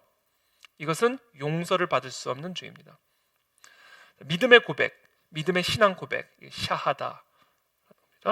믿음에 대한 확실한 지식과 알라 이외에는 다른 신이 없다라는 분명한 확신을 가지고 이 고백을 해야만 이 고백이 효력을 가질 수 있다. 이와 같은 신앙의 고백이 두 번째는 살라트라고 하는 건데, 살라트는 이제 기도입니다. 하루에 5번 기도해야 돼요. 해 뜨기 바로 전에 새벽에, 해 뜨기 직전 새벽에 기도해야 되고요. 두 번째, 해 뜨고 나서 정오가 되기 직전에 기도해야 되고요. 오후 중반쯤에 한 번 더 기도해야 되고요. 해가 지고 나서 바로 기도를 해야 되고요. 해가 진 다음에 기도를 해야 됩니다. 이렇게 5번 기도를 해야 돼요. 특별히 어떻게 기도를 해야 되냐면, 신발을 벗고 기도하는 방향은 메카의 카바 신전을 향해서 기도를 해야 됩니다. 그 사람이 어느 쪽에 있든 이 메카의 카바 신전의 방향을 향하여 신발을 벗고 아까 이야기한 엎드린 자세로 매트를 깔고 기도해야 된다라는 겁니다. 그렇게 하루에 5번씩 기도해야 된다. 그래서 이렇게. 처음엔 저는 빨래 널어놓은 줄 알았어요. 근데 가만히 보니까 사람이에요. 그래서 이 메카 신전을 향하여 어디에 있든, 동서남북 어디에 있든 메카의 신전을 향하여 이와 같이 일괄적으로 기도해야 된다. 하루에 5번. 살라트입니다. 이게 살라트. 그래서 공사를 하던, 공사장에서 이렇게 공사를 하던, 시간이 되면 이렇게 해야 돼요. 물가에서 물놀이 하다가 시간이 되면 이렇게 해야 됩니다. 도서관에서 공부하다가 시간 되면 이렇게 메카를 향해서 기도해야 되는 겁니다. 농구하다가 시간이 되면 또 이렇게 기도해야 되는 거예요. 공원에서 산책하다가 시간 되면 이렇게 기도해야 됩니다. 택시 운전하다가 시간 되면 그만두고 이렇게 해야 되는 거예요. 이게 바로 살라트다. 하루에 5번. 저도 한번 이스라엘을 성지순례를 갔던 적이 있는데, 이스라엘 그 성지순례 할 때 운전을 해줬던 버스 기사 아저씨가 이제 무슬림이었어요. 딱 시간 되니까 우리 관광하는 시간 틈 타가지고 딱 매트 깔고 버스 옆에서, 바로 이 택시 옆에서 이렇게 하는 것처럼 버스 옆에서 매트 딱 깔고 신발 벗고 이렇게 메카를 향하여 기도하는 모습을 저도 직접 볼 수가 있었습니다. 이렇게 어디에서 무엇을 하든 시간이 되면 누구나 이렇게 기도를 해야 돼요. 기도할 때 이렇게 고개 쳐들면 안 돼요. 무조건 이렇게 엎드려야 됩니다. 이렇게 고개를 쳐들면 안 된다. 방향을 다른 쪽으로 보면 안 된다. 메카를 향해야 된다. 메카를. 특별히 이렇게 기도하기 전에, 이 살라트 기도하기 전에 행해야 되는 의식이 있는데, 와두라고 하는 의식이, 와두, 세정 의식입니다. 씻어야 돼요. 발을 씻고요. 특별히 얼굴, 코, 입, 귀, 발목, 팔목 아주 깨끗이 씻어야 됩니다. 세정 의식이 있어요. 이것도 우리 구약 율법을 배운 거죠. 구약 율법, 유대교 율법. 그렇죠? 우리가 성막에 들어가기 전에 물두멍에서 먼저 씻잖아요. 어이구. 씻는 행위들을 하잖아요. 이런 것들이 다 참 구약 율법이 다 이렇게 섞여 있어요. 세정 의식, 와두를 행해야 되고요. 특별히 기도를 할 때요. 물론 우리가 뭐 어디서 있든 하는데 특별히 신전에서 기도를 할 때 알라가 더 좋아한대요. 신전에서 기도를 할 때, 함께 이렇게 기도를 할 때. 이것도 또 다 신약의 또 가르침을 그대로 따르는 거죠. 예수님이 두세 사람이 모인 것을 내가 함께하고 합심하는 그 기도. 두 사람이 함께 합심하여 기도할 때 무엇이든지 구하면 내가 응답하리라. 신전에서 합심하여 기도할 때 알라는 더 기뻐한다. 이렇게 얘기합니다. 그래서 이슬람 공동체 지도자가 있는데 이맘이에요. 이맘. 이맘은 이렇게 생긴 분인데 이렇게 신전에서 기도를 할 때 앞에 나와서 기도를 인도하고요. 또 설교도 하고요. 그래서 이슬람 공동체 아주 중요한 지도자입니다. 그래서 이렇게 집에서 기도하거나 다른 지역에서 기도도 물론 당연히 해야 되겠지만 살랏을 해야 되겠지만 신전에서 이렇게 함께 모여서 기도를 할 때 이 알라와 무함마드는 집에서 기도할 때보다 27배를 더 기뻐한답니다. 27, 꼭 기억하세요. 27배.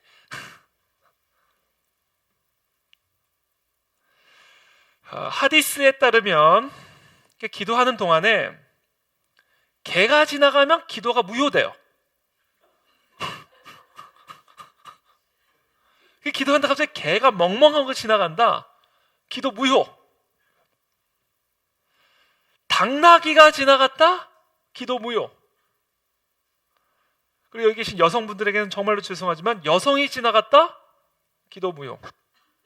기도 무효. 이 이슬람교 세계관은 특별히 여성을 매우 낮게 바라보는 세계관을 갖고 있어요. 그래서 이렇게 돌팔매지, 아까 라잠, 그렇죠? 돌로 처형하는 이런 일들이 아직도 자행되고 있는 그런. 그래서 지금 특별히 이슬람 세계의 여성의 인권은 말할 수 없는 그런 열악한 상황에 있습니다. 아까도 잠깐 얘기했지만 이슬람의 신전에서 기도하는 것을 알라와 무함마드는 더 기뻐한다라고 말씀드렸습니다. 세 번째, 자카트, 구제금입니다. 구제금. 이건 무조건 해야 돼요.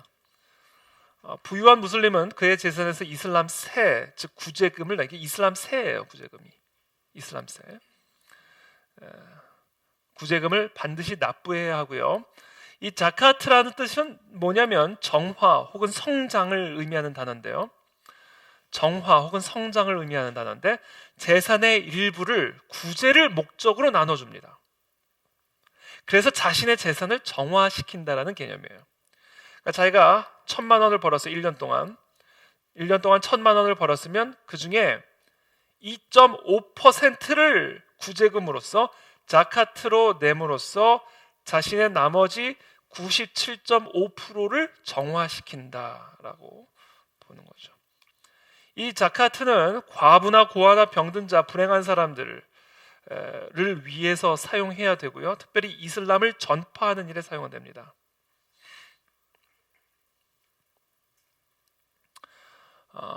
그리고 메카의 성지 순례를 하는 사람을 위해서도 사용이 됩니다. 이슬람 정부는 국가 경제를 일으킬 목적으로 이 구제금을 사용하기도 하는데요. 예컨대 파키스탄 정부는 수입의 2.5%를 무조건 세금으로 부과를 합니다. 그렇게 함으로써 구제금을 원천 징수하는 거죠. 이 구제금과 달리 구제금은 무조건 해야 되는 거고요. 이 자발적인 기부가 있어요. 사다카라고 하는 건데 이것은 천국에 들어가는데 도움을 주든 그러한 기부입니다.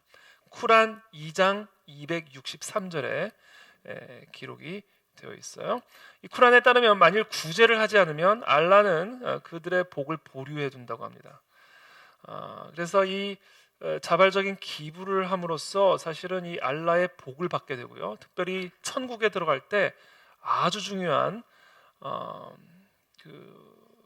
힘이 되는데, 그래서 이 중동 지역에서는요 선을 이렇게 행하잖아요. 그러니까 가난한 사람에게 이 사다카, 자발적인 기부금을 주잖아요. 그러면 전혀 감사해 하지 않아요, 거지들이. 왜냐하면 내가 오히려 이 사람으로 하여금 천국에 들어갈 수 있고 천국에 들어가서 복을 받을 수 있는 기회를 제공한 게 되는 겁니다. 그래서 이 중동 지역에서는 이 거지들이나 이런 도움을 받는 이 사다카를 받는 사람들이 전혀 감사해야 하지 않는다라는 거예요. 이것은 이제 불교적 세계관을 가지고 있는 땅에서도 좀 비슷한 현상들이 나타납니다. 적선이라고 이야기하죠. 적선, 선을 정립한다. 그래서 오히려 이 사람이 나에게 선을 베품으로써 나는 이 사람에게 적선할 수 있는 기회를 제공하는 것이 되어지기 때문에 전혀 감사해야 하지 않는다는 거죠. 이런 것들이 다 세계관의 모습들입니다. 네 번째, 금식, 싸움. 실제로 금식하다 싸우는 일들이 많이 일어납니다. 배가 고프면 싸우게 되죠. 그래서 실제로 이 라마단 기간에 많은 사고 사건들이 일어나게 되는데요. 이슬람에서 금식은 알라를 경배할 목적으로 지평선에서 희미한 빗줄기가 보일 때부터 해가 질 때까지 먹을 것과 마실 것, 성적인 쾌락 등 단식을 방해하는 모든 원인을 피합니다. 그러니까 단순히 금식이, 싸움은 먹는 것만 멈추는 것이 아니라 모든 형태의 쾌락과 어떤 즐거움들을 다 중단하는 거예요. 그리고 기도와 코란에 집중하는 것을 이제 싸움이라고 얘기를 하는데, 이제 라마단 절기, 우리가 너무나 잘 아는 이 라마단 절기, 이슬람력으로 9번째 달입니다. 이 라마단 달이 9월을 의미하는 게 아니라 이슬람력으로 9번째 달. 2020년에는 제가 아까 확인하기로는 4월 20일부터인가, 그래서 한 달간 5월 20일까지인가 그렇게 라마단이 진행이 되는데요. 이 라마단에 대해서 꾸란이 이렇게 이야기합니다. 사람을 위한 복음으로 그리고 옳고 그름의 기준으로 라마단 달에 꾸란이 계시되었나니 그 달에 임하는 너희 모두는 단식을 하라. 자, 이 라마단 달이 왜 특별한 달이냐면 이때 꾸란이 계시되었기 때문에 그래요.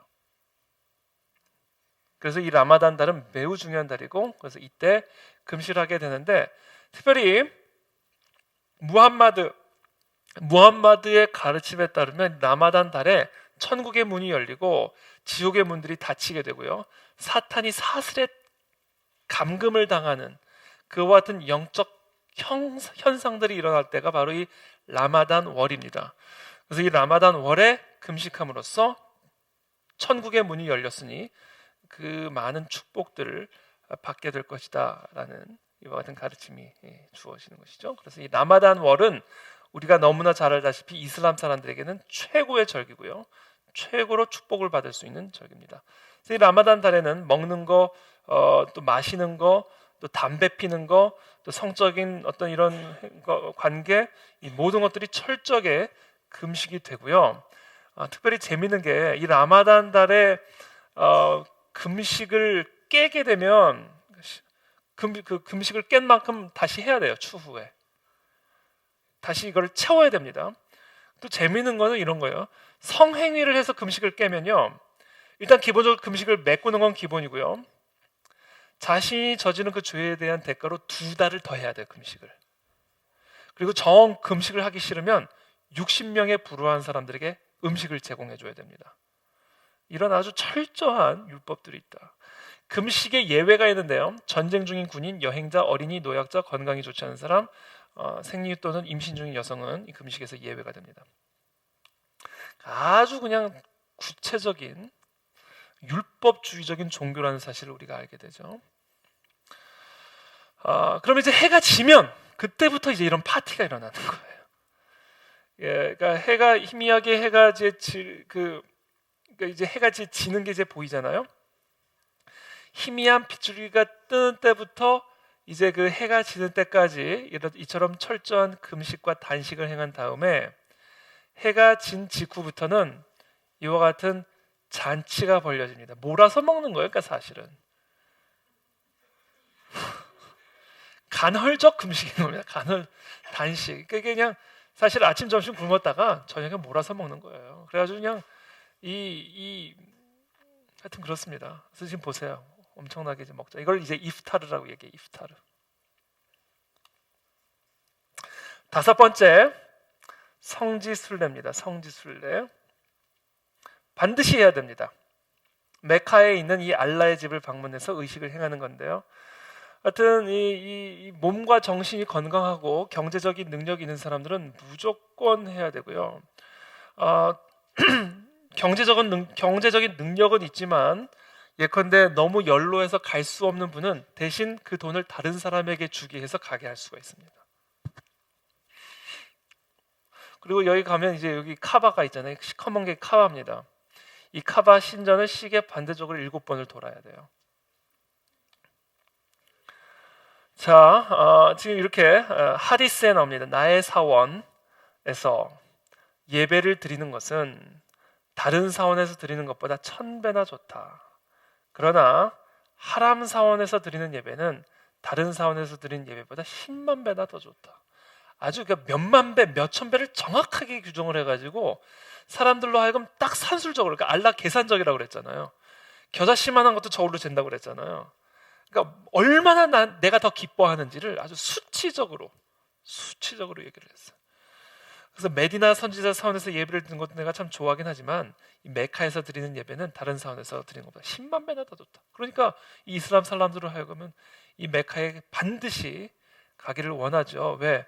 다른 곳에서 10만 번 드리는 것보다 여기서 한 번 드리는 게 더 효과가 있으니까. 이제 이 성지순례를 할 때 이 이자르라는 옷을 착용합니다. 이렇게 이자르라고 하는 흰색 옷을, 치마처럼 보이죠? 이런 옷을 입어야 되고요. 또 여성 혼자 못 갑니다.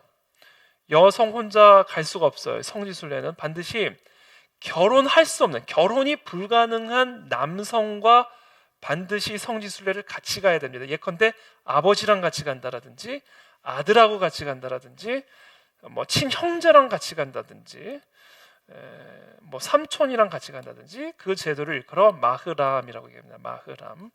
절대로 여성 혼자 가지 못하고 남성 보호자와 함께 가야 됩니다. 근데 이 성지순례를요, 여러분들이 우리는 뭐 이스라엘 성지순례를 뭐 한번 가보고 싶다 정도지만 이 무슬림들에게 있어서는 반드시 가야만 하는 오행 중에 하나거든요. 특별히 이 성지순례를 하다 죽으면 더 영광스러운 죽음이라고 생각을 해요. 거의 뭐 순교에 준하는 그런 영광스러운 죽음이라고 생각합니다. 어떤 일이 있었냐면 사우디 이 메카에서 이슬람 성지순례를 하다가 2015년에 지금 여기 보이는 이 돌기둥에 돌 던지는 의식이 있어요. 여기 이제 인파가 몰려가지고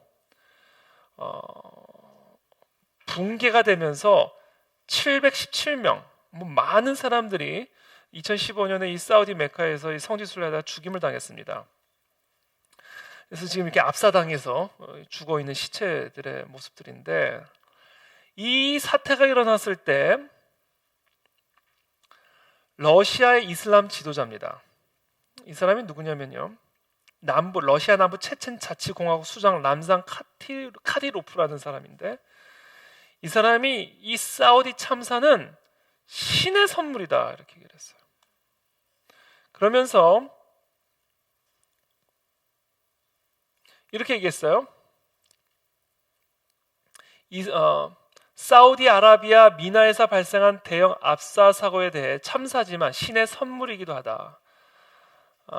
이 카디로프는 이렇게 또 얘기했어요. 미나에서 일어난 사건은 정말 비극적 사건이면서도 사우디로 하지를 떠나는 모든 무슬림은 하지, 성지순례, 바로 그곳에서 죽고 싶어하기 때문에 이 사건은 알라의 선물이기도 하다. 그는 또 이렇게 얘기했습니다. 알라는 하지 의무를 이행하면서 숨진 사람에겐 모든 죄를 용서해 준다면서 가장 성스러운 날, 가장 성스러운 장소에서 숨졌기 때문에 아주 행복한 사람들이며 우리는 그들을 부러워한다. 이슬람적 세계관이다라는 거예요. 이게 이 이슬람 사람들이 이 하지, 이 성지순례를 얼마나 영광스럽게 생각하는지를 우리가 볼 수가 있죠. 이게 보통 이제 육신오행이에요. 육신오행인데 이슬람교의 종파에 따라 육행 하나 더 추가하는 게 있어요. 그게 바로 지하드입니다. 지하드. 그래서 육신 5행인데 육신 6행으로 생각할 수도 있습니다. 그래서 여섯 번째 이제 행위로 이제 얘기하면 지하드입니다. 지하드. 성전이죠. 성전. 거룩한 전쟁, 홀리 워. 이슬람에 적이 있어요. 5가지 적이 있는데요. 첫 번째, 내 안에 있는 욕정. 참 아이러니하죠. 모순적이죠. 욕정이란 욕정은 다 하면서 내면의 이 욕정을 적으로 두고 있어요. 두 번째, 사탄. 어이가 없죠. 세 번째, 위선자들. 네 번째, 죄가 많은 무슬림들. 다섯 번째, 불신자들이다. 불신자들.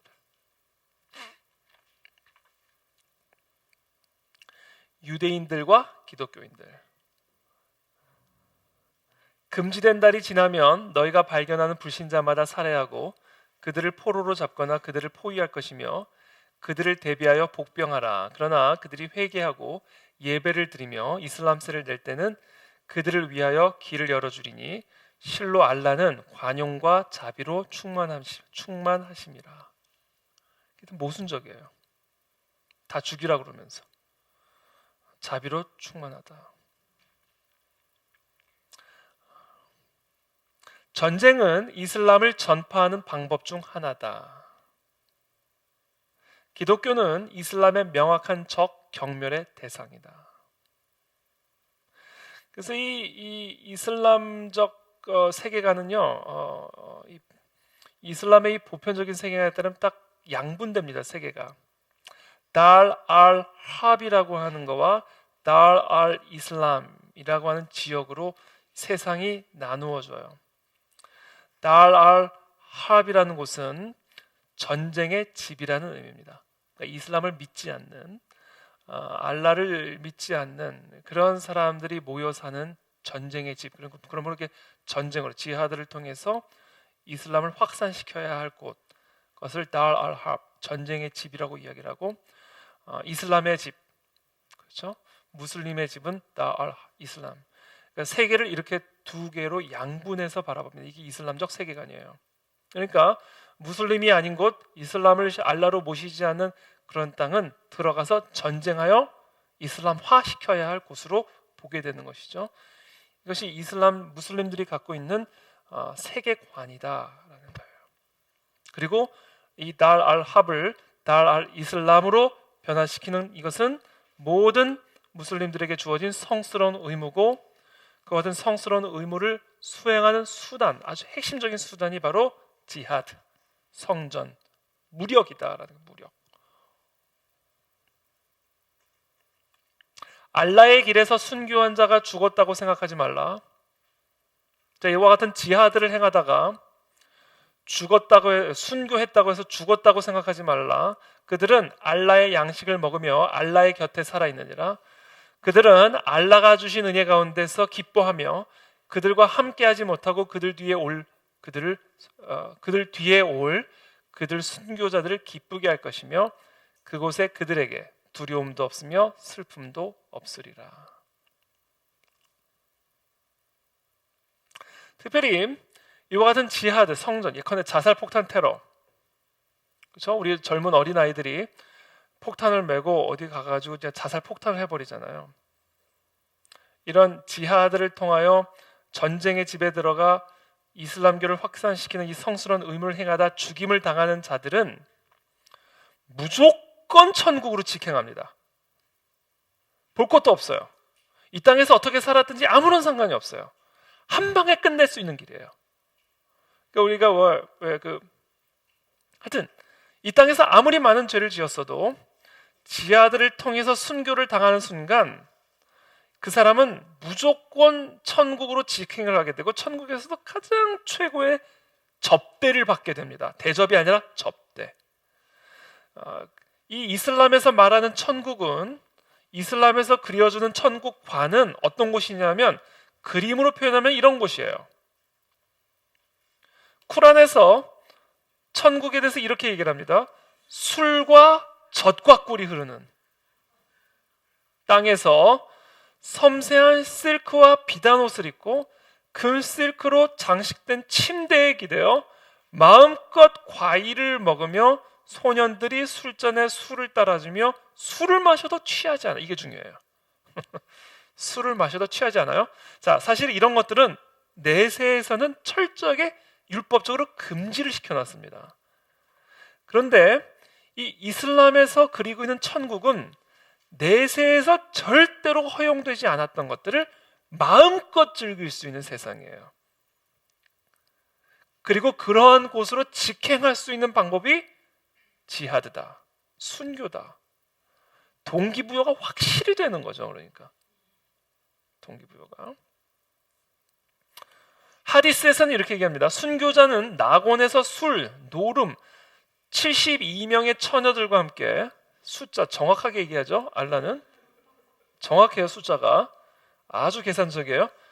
72명의 처녀들과 함께 무제한적인 성적 관능적인 쾌락을 누리게 된다. 술은 마셔도 취하진 않아요. 72명의 처녀들과 함께 무제한적인 성적인 관능적인 쾌락을 접대받는 곳. 그리고 이 72명의 처녀들은 그 다음 날이 되면 또 처녀들이 돼요. 이게 지금 바로 이들이 생각하는 천국관입니다. 그래서 The Times에서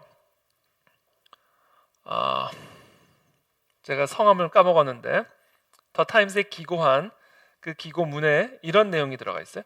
이슬람 원리주의자들이 테러를 자행하는 것은 가난이나 절망이 원인이 아니다.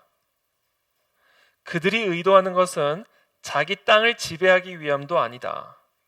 왜곡된 이슬람 사상이 주된 동기이며 지하드에 참전한 자에게 하늘이 보상한다는 사상 때문이다. 바로 저와 같은 천국, 저와 같은 자나를 누릴 수 있기 때문에 바로 이와 같은 사상으로 오염되어 그와 같은 자살 폭탄 테러들을 자행한다는 겁니다. 그래서 이 파리에서 동시다발 총격 폭발 테러도 있었고요.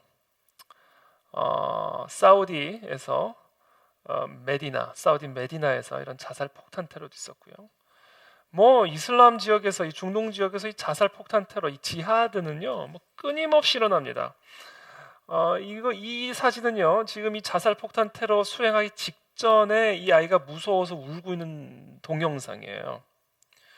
동영상을 찍어가지고 이걸 또 유포를 했어요. 지금 직전에 Final Mission, Teenager in Tears Before Final Mission. 이 아이의 이 고통스러운 두려움과 슬픔의 눈물을 보게 되죠. 근데 이들이 이 눈물과 이 고통과 슬픔을 참아내면서 지하들을 행하는 이유가 있어요. 바로 그와 같은 천국이 기다리고 있기 때문이다라는 거예요.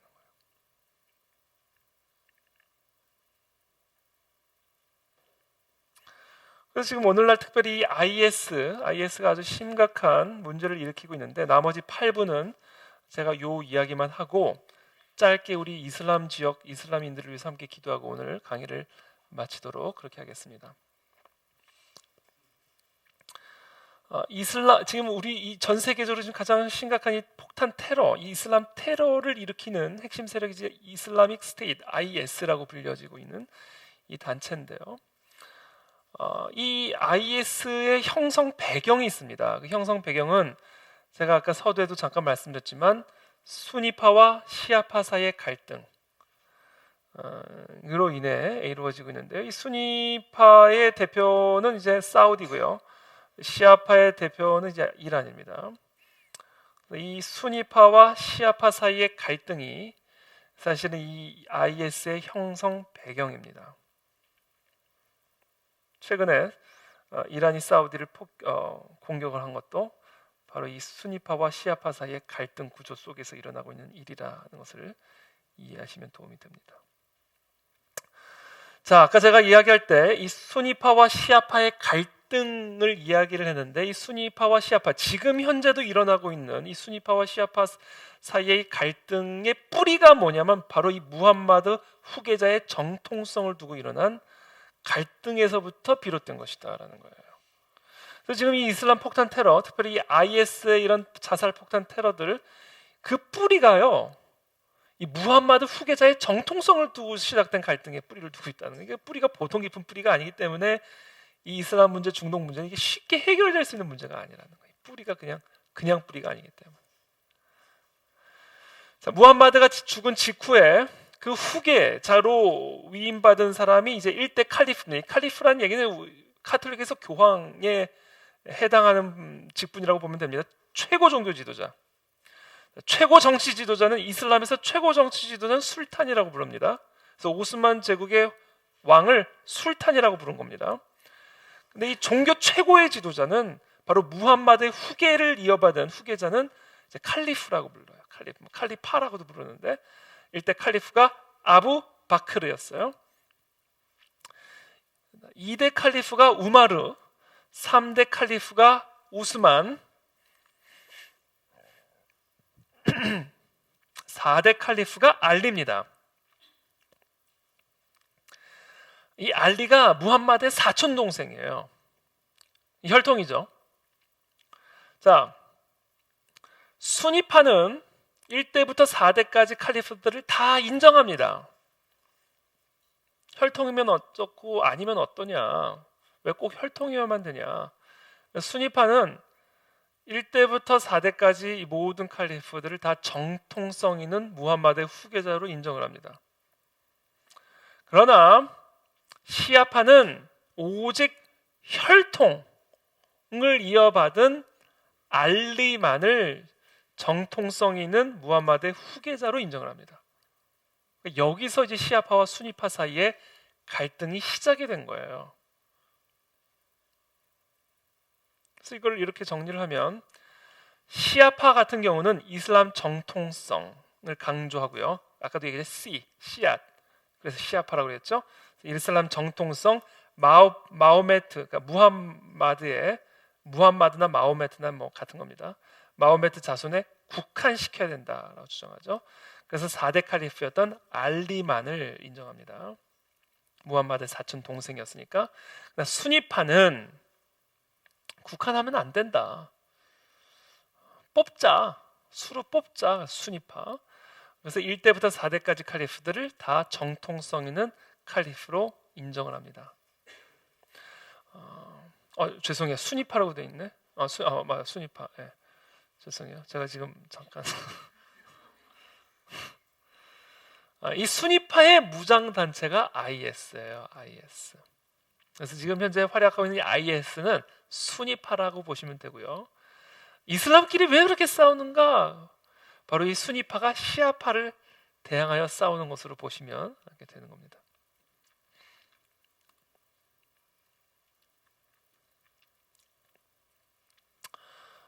뭐 대부분이, 아까도 제가 지도를 보여드리지만 대부분이 수니파고요. 90% 정도가 10% 정도가 이제 시아파인데, 그 중에 이제 대표적인 나라가 이란이다라는 말씀을 드렸어요. 지나가고, 두 번째 이제 이 IS의 형성 배경이 있는데, 이슬람은 19세기와 20세기 오스만 제국의 분열로 인해서 내리막길을 걷다가 1차 세계대전 이후에 오스만 제국의 술탄 제도가 폐지가 되면서 이슬람의 칼리프 국가가 사라지게 됩니다. 그러니까 오스만 제국이 무너져 버리게 되는 거예요. 무너져 버리게 되는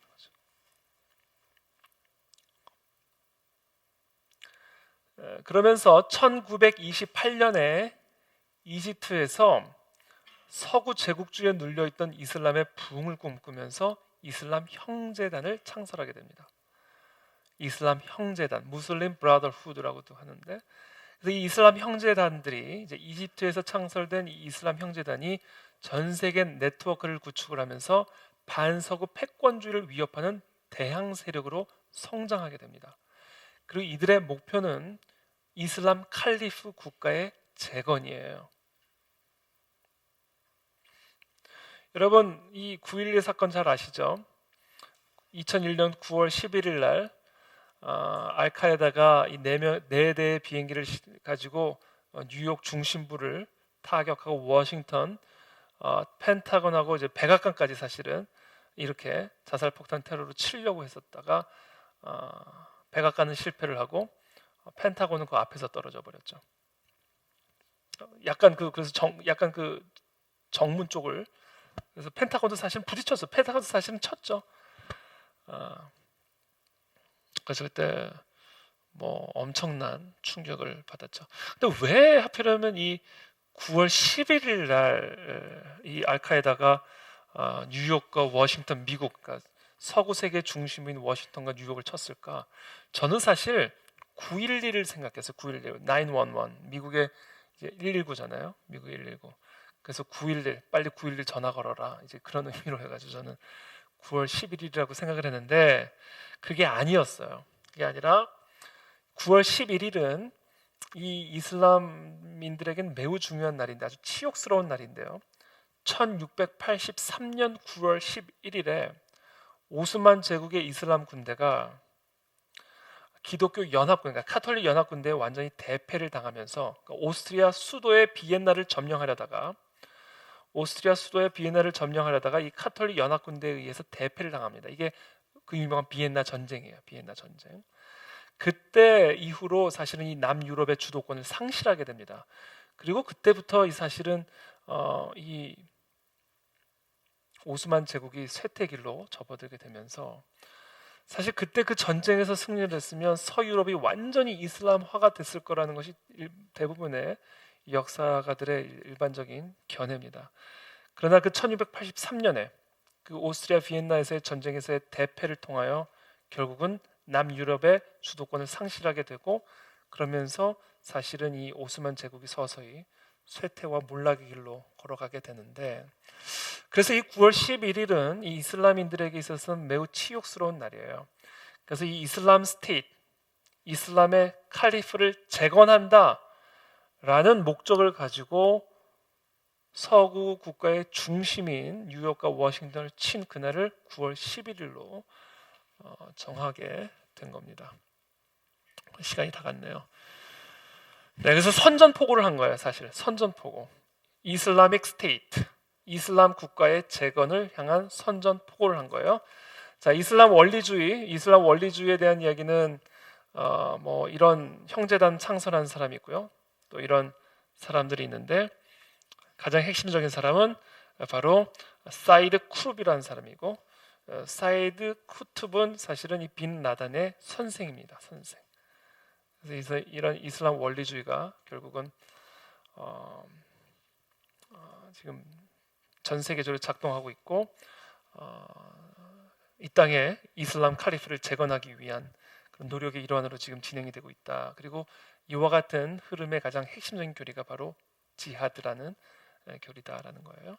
이야기만 하고 제가 이제 마칠게요. 원리주의자들, 그러니까 지하드를 아주 중요하게 생각하는 이런 이슬람 원리주의자들은 정치와 종교가 하나인 정치 이념을 제공합니다. 종교가 곧 정치고 정치가 곧 종교예요. 그러니까 종교법을 정치법으로 그냥 만들어 버리는 거예요. 종교의 법을 정치적인 형법으로 그냥 사용해 버리는 겁니다. 종교와 정치가 분리가 되어 있지 않은, 하나가 되어 있는, 그래서 종교를 위해서 전쟁을 벌일 수 있는 나라입니다. 그래서 정치와 종교가 하나이기 때문에 이슬람 원리주의는 폭력을 정당화한다고 말씀드렸죠. 지하드다, 이 이슬람 원리주의다. 그래서 이런 알카에다라든지 폭탄 테러들이 자행되는 겁니다. 이 이슬람 원리주의자들은 선교 활동이 아주 적극적이에요. 그리고 그들은 종교적 헌신, 현대적 지식, 기술, 그리고 사회 정치 운동을 다 결합할 뿐만 아니라 군사력까지도 결합을 합니다. 그렇게 함으로써 말이 좋아서 선교 활동이지 사실상 폭력과 무력을 동원하여 이슬람 국가를 재건하는 것이 바로 이들의 목적이고 목표다. 이것이 바로 이제 이슬람적 세계관을 형성하고 있는 가르침들이고 원리들이다라는 거예요. 현재 우리나라 한국의 이슬람 편향들은 지금 계속해서 늘어나고 있고요. 2014년 11월을 기준으로 175만 6천 명 정도가 지금 우리나라에 체류하고 있고요. 앞으로도 아마 계속 많아질 그런 예상입니다. 왜냐하면 지금 현재 우리 노동 인력이 부족하고 인구가 줄어들고 있기 때문에 고령화되고 있고요. 또 3D 업종들은 좀 기피하는 현상도 있기 때문에 이제 외국인 노동자들을 우리가 이제 많이 수용을 하게 되는데, 이 외국인 노동자들이 많은 경우가 이제 중동 지역이나 특별히 동남아의 무슬림 국가에서 많이 옵니다. 그래서 사실 우리나라의 지금 외국인 노동자 가운데 상당한 수가 사실은 무슬림들이고, 그래서 이 무슬림들의 목소리도 많아지고 있고요. 이 무슬림들의 또 전략 중에 하나가 현지인들과 결혼하는 거예요. 이게 선교 전략입니다. 한국 사람하고 결혼하는 거죠. 한국 남자랑 결혼하든 한국 여자랑 결혼하든. 그리고 두 번째 전략이 있어요. 현지인과 결혼하고, 두 번째 전략이 뭐냐면 다산이에요. 다산. 많이 나요. 많이 나서 정복하고 다스리는 거죠. 그래서 그러면서 이제 또 사회 정치 운동하고 또 결합을 하면서 목소리를 적극적으로 개진하면서 기도처 만들어 달라, 할랄 음식 제공하라. 그러면서 또 전 세계 오일머니가 들어오게 되면서 할랄 산업 육성, 또 전 뭐 이 주식 투자, 그러니까 기업 투자죠. 오일머니들이 막대한 돈이 뭐 삼성에 투자를 한다든지, 뭐 LG에 투자를 한다든지, 이런 식으로 해서 자금력으로 또 몰려 들어오면서 사실은 전방위적으로 사실은 이 이슬람적 공격이 이루어지고 있다라는 겁니다. 그래서 이게 꼭 총칼로뿐이 아니라 다양한 형태로 지금 전방위적으로 지금 특별히 대한민국을 향한 이슬람적 공세들이, 소위 말하는 선교 활동들이 진행이 되고 있기 때문에 우리 땅의 그리스도인들이 이 이슬람의 문제점에 대해서 조금 더 명확하게 이해를 해야 되고요. 특별히 이 땅에 있는 우리 외국인 노동자들에게 역 선교하는 그런 사명도 우리가 앞으로 감당해야 됩니다.